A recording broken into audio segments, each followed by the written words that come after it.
il aura fallu attendre la fin de la soirée de la date butoir des dépôts des dossiers pour voir les choses se bousculer à l'agence départementale d'élection Cameroun du département de la Vina. Après le dépôt de la liste du Social Democratic Front, la commission de réception de candidatures passe au peigne fin chaque dossier soumis par le mandataire du SDF.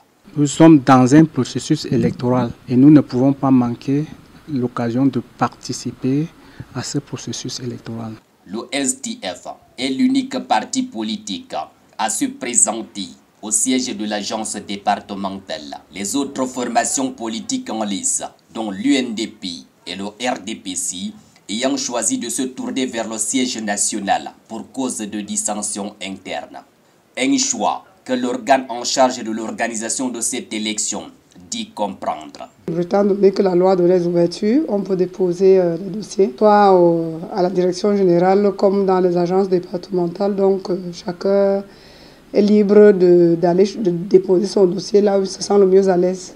Le parti de John Frudy brigue un deuxième mandat dans cette partie du pays après son coup de poker gagnant en 2013 lorsqu'il remporte les 7 postes en jeu alors qu'il ne disposait d'aucun électeur. Il espère rééditer cet exploit lors de cette troisième mandature.